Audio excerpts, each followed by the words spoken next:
Alright everyone, welcome back again. I gotta say, it's getting real tiresome being betrayed by both Iris and Ota a second time, even though I saw it coming.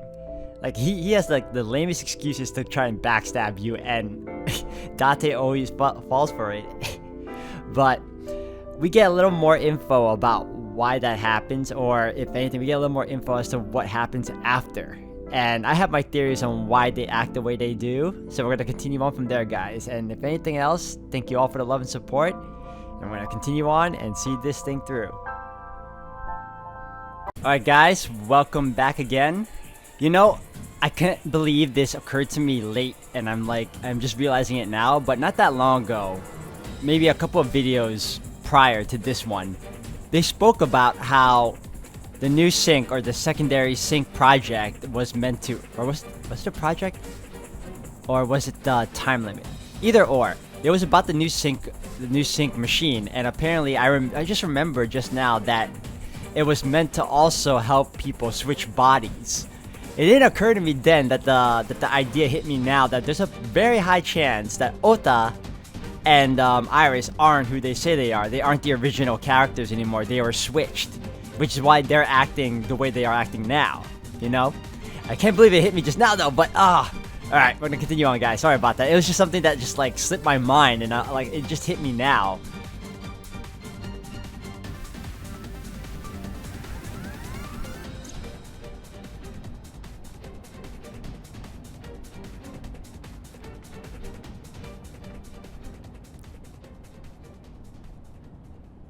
No, it can't be. No. Stop!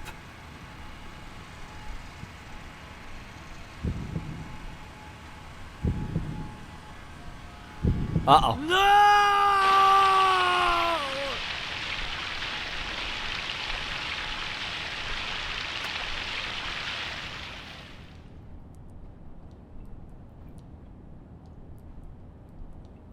That has to be a fake body. That can't be real. But then again, it was breathing.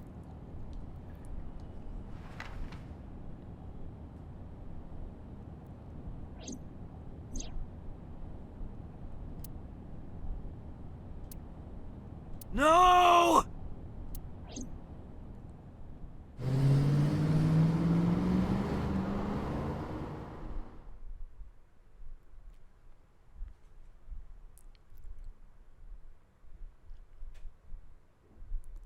Harbor Warehouse District, 3:35 a.m.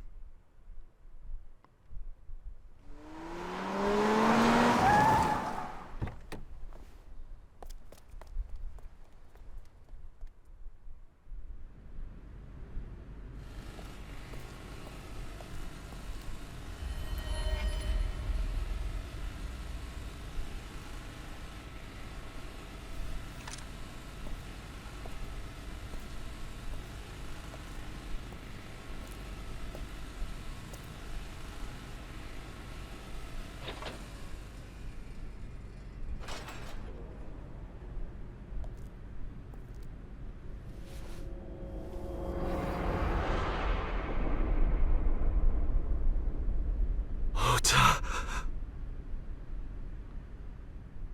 So I was right. That was Ota under the costume.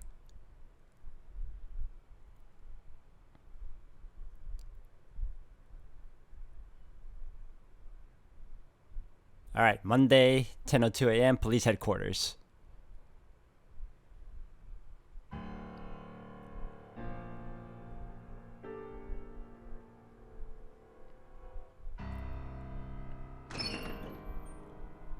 There you are. Finally. I was looking all over for you.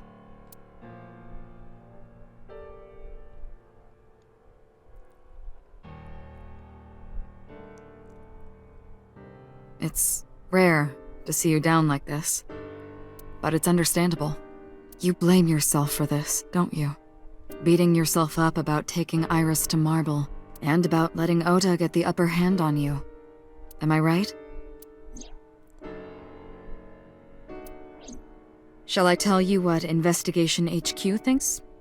Why is she smirking? This is like a bad time. Like, this is like morning hour here. Ota Matsushita is a criminal stalker who committed murder-suicide. Ota had a selfish love for Iris. He was under the delusion that Iris loved him too. But Iris refused Ota. So Ota decided that he and Iris should be together in the afterlife, killed her, then killed himself.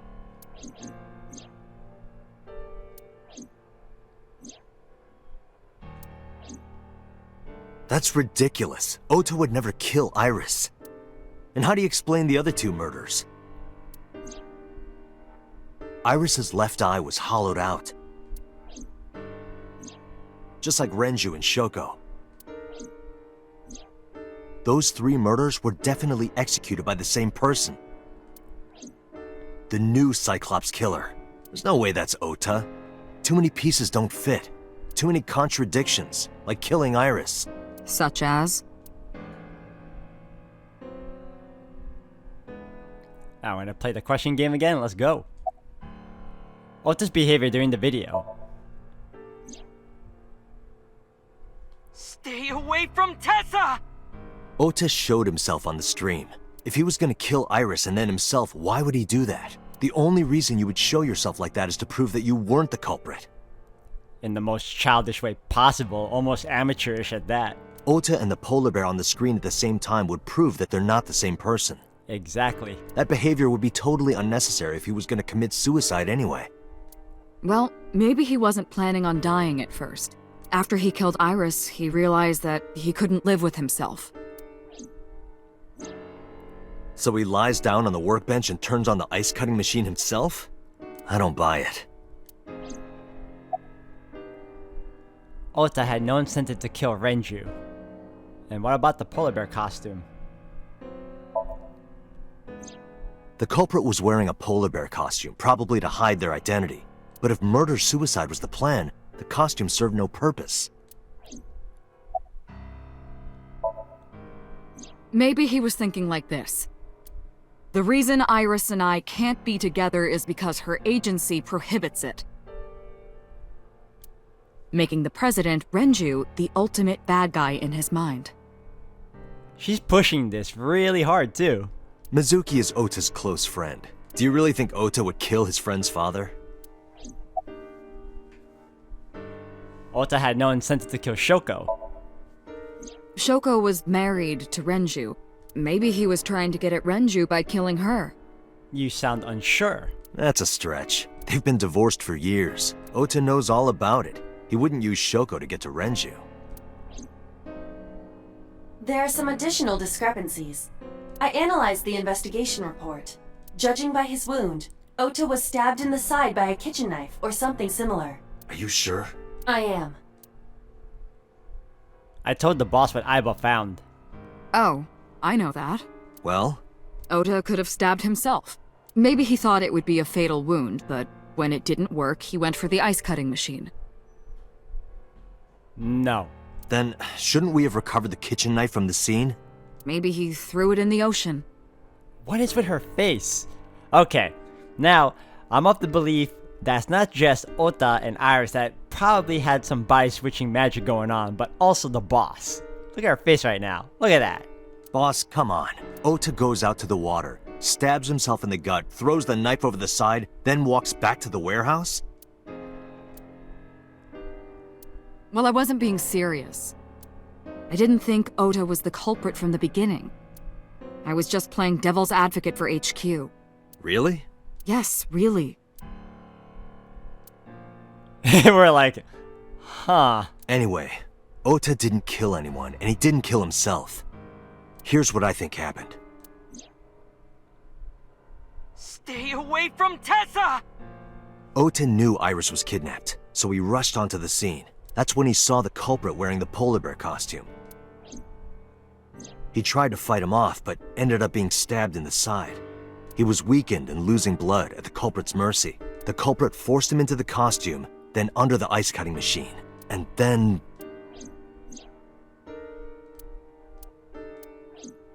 Then, who is the culprit?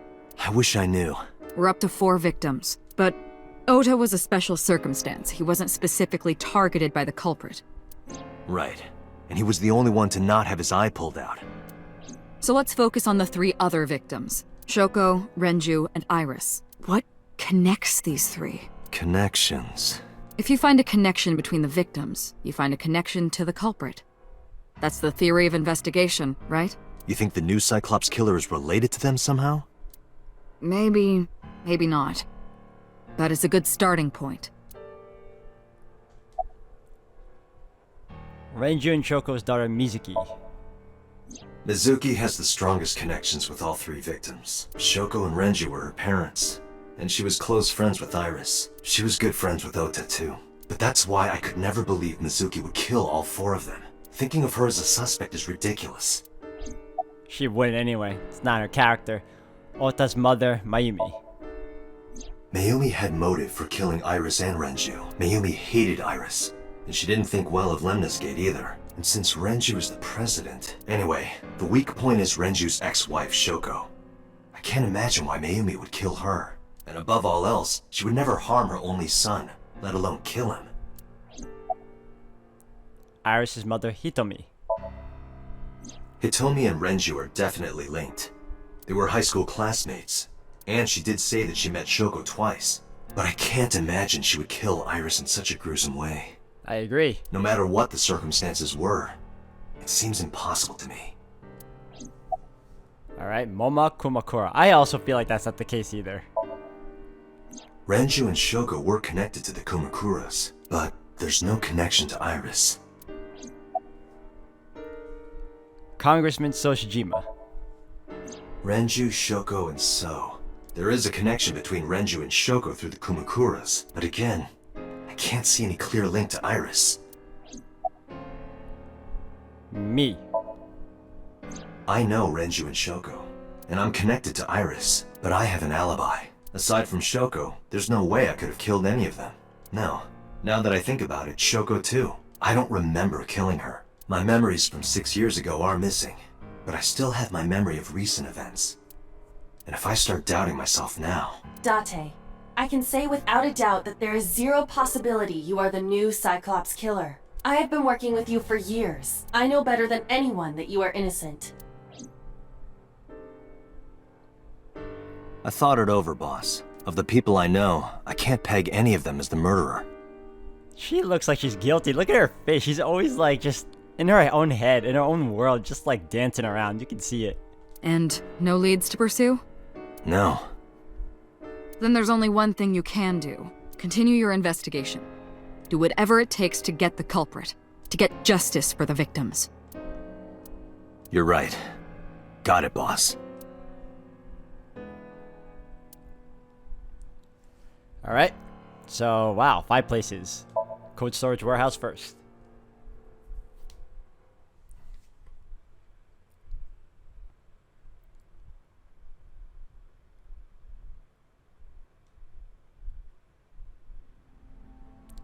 I stepped into the cold storage warehouse. The air conditioning wasn't running, but it was still cold. The temperature hadn't raised much at all. The cold air sunk into my skin, but the center of my body was burning hot.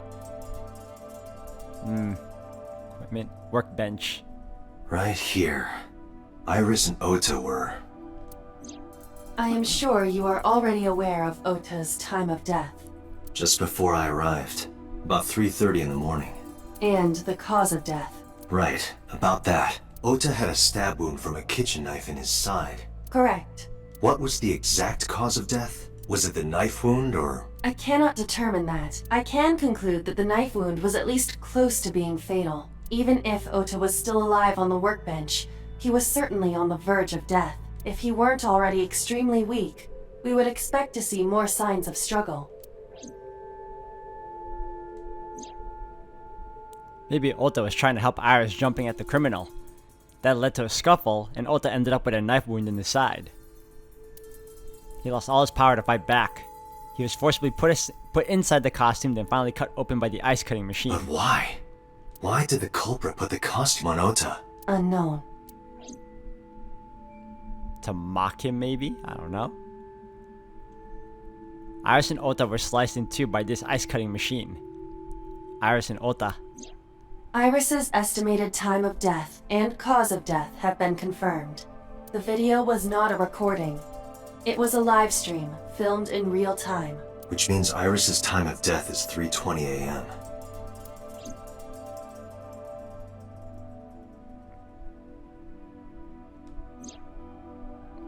Iris also had her left eye removed. Yeah.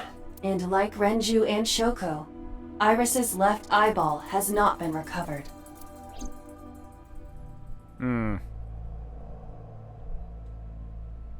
A video camera and laptop. This is what the criminal used to stream. All of these items have been bought from pawn shops and thrift stores. It would be difficult to determine a suspect from them. I have logged into the Wi-Fi in this warehouse. Okiura Fishery Co., Ltd. is listed as the owner. However, I found the password written directly on the router. Anyone who saw it could have used it. I have done some research. As the name suggests, the company is owned by the Okiuras, the same Okiuras we know. Renju's father created the company. Another connection to Renju. No, actually. Currently, Okiura Fishery has nothing to do with Renju. The company has been managed by office representatives for the past 17 years after Renju's father died. Renju holds no shares and is not involved in the management. In short, Renju did not inherit the company from his father, and it was instead given to other persons. But it can't be a coincidence. It certainly is suspicious. Date, we should get moving. Officers from the local jurisdiction are checking the warehouse thoroughly. We will not find anything of importance here. Yeah, you're right. You can ask CSI to inform you if they find anything. All right.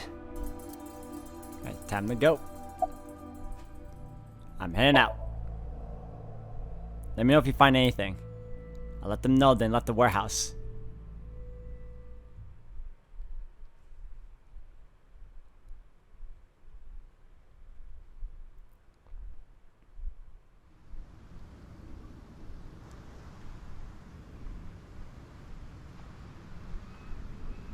When I left the warehouse, I saw Pewter.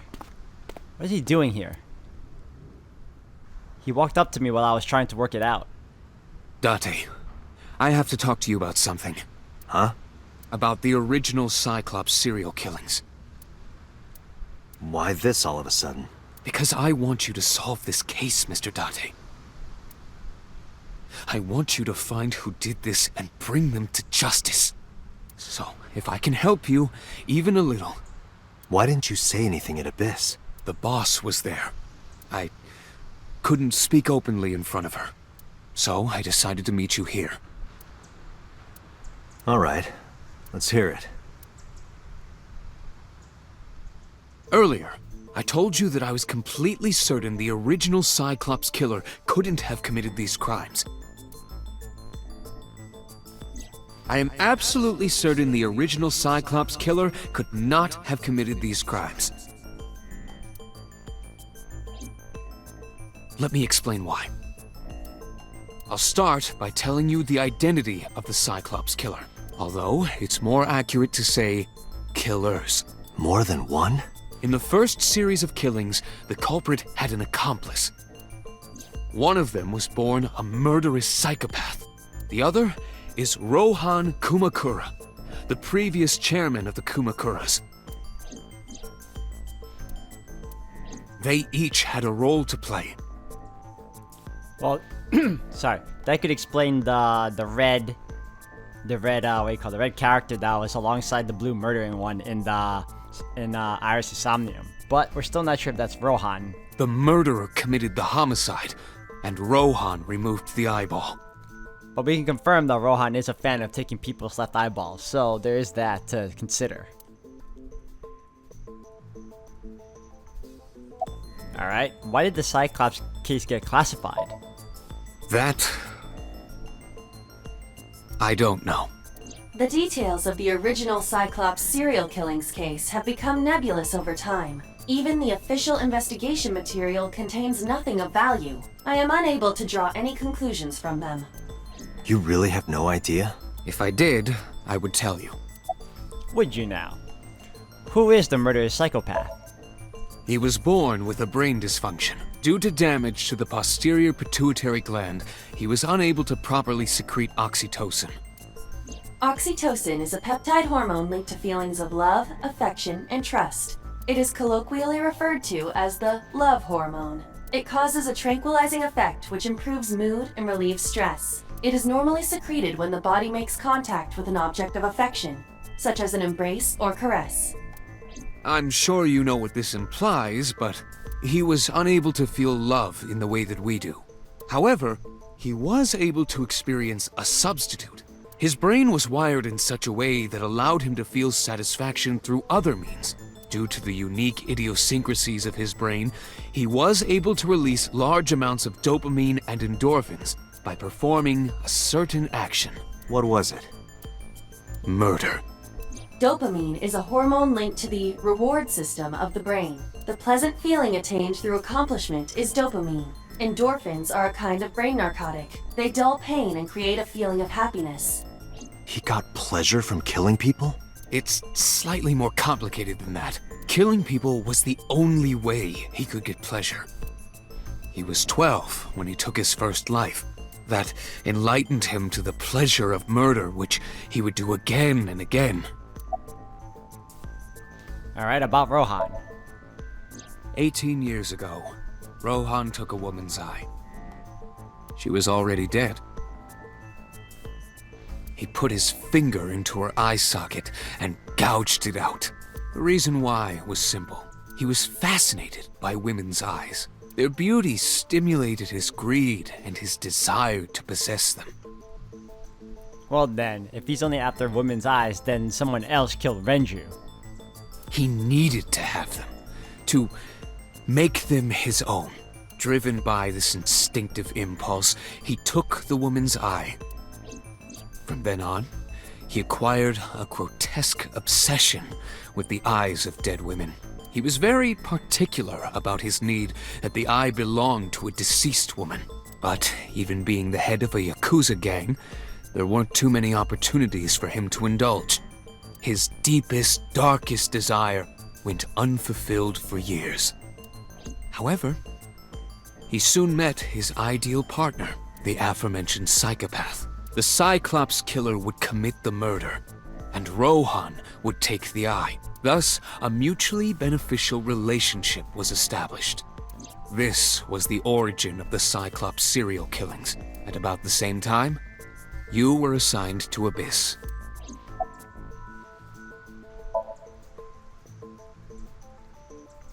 The original Cyclops killer had an accomplice, There were two Cyclops killers. and one of them was the former chairman of the Kumakuras, Rohan Kumakura. Rohan committed suicide by jumping to his death 1 year ago. That means... Pewter, tell me this. One of the original killers is dead, I know that. But that means one remains. Who is he? After his fourth murder, he was arrested by the police. They actually picked him up on other charges. But, in any case, he is currently serving a life sentence in Fuchu prison. Fuchu prison? Yes. What's his name? In prison, he doesn't have a name. He is simply called Number 89. Number 89. I know who killed Shogun Adami. So, now you know why I said that the original Cyclops killer couldn't have committed these crimes. Because one is dead, and the other is behind bars. Neither of them had the opportunity.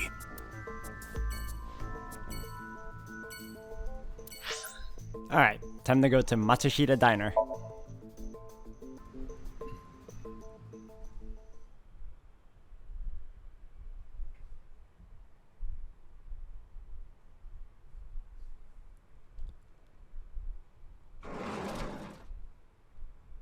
The place was silent. It was so quiet I felt like I could hear the floating dust. I stepped inside. I thought it was empty, but I saw a shadow in the corner of my eye. It was Mayumi. It was like watching a decaying old tree cling pathetically to the earth.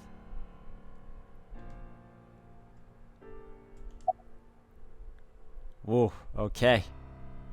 Barota. I'm sorry to interrupt.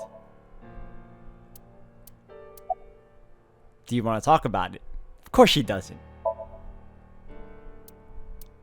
This is your fault. Okay, maybe she does. I heard from the police because you didn't take care of Iris. My boy Ota got involved. Date, I looked into the investigation report. Mayumi confirmed Ota's body early this morning. I see. I'm sorry. I want to be alone right now. Did you not hear me? I said leave!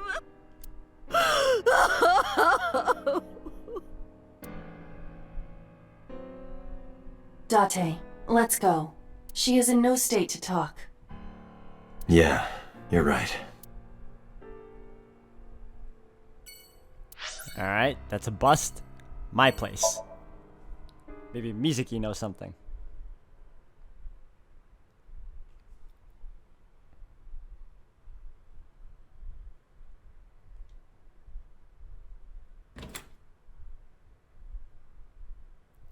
Mizuki's curled up on the sofa. She looked like a small animal frightened by a predator. Oh boy, okay. About Ota. About Iris. You too, huh? About Okiura Fishery Cold Storage Warehouse. Mizuki must know about Iris and Ota. Of course. The news was distributed heavily across the internet, not just in Japan, but worldwide. 3 days ago, Mizuki discovered her mother's body. 2 days ago, her father's. This morning, 2 of her best friends. She has it the worst, man. She's losing a lot of people real fast in such a short period of time. It is completely understandable that she is at her mental limit. Can I be left alone for a while? Are you okay? Yeah. She certainly didn't seem so, but I can't stay by her side forever. Aiba, contact Abyss. See if they can get Mizuki a good counselor. Understood. I stayed with her for a little while, but we didn't speak. Having nothing more to say, I left. Short-lived, alright. Saigon residence.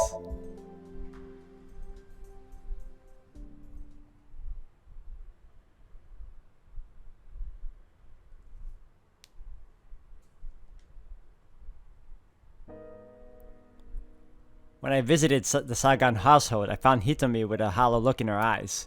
She let me in and asked me to sit on the sofa. I agreed and I sat down. But after that, I couldn't say a single word. The heavy silence weighed on both of us.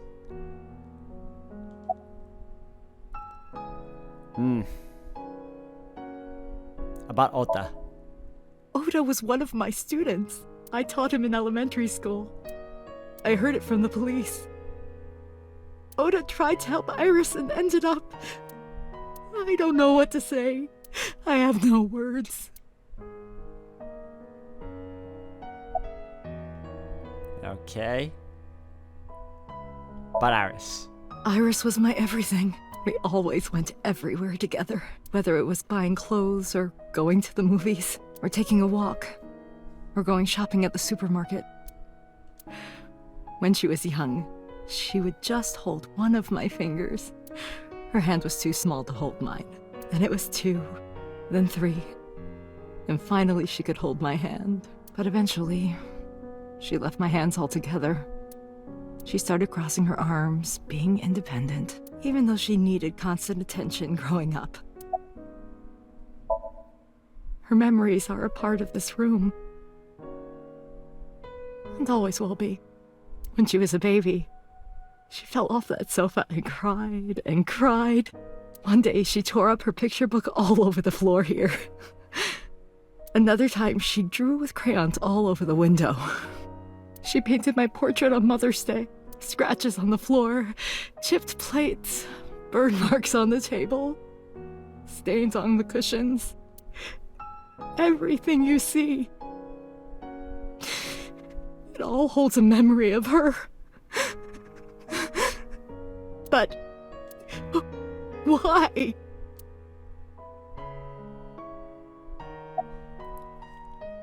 Alright guys, I'm gonna end the video here for today.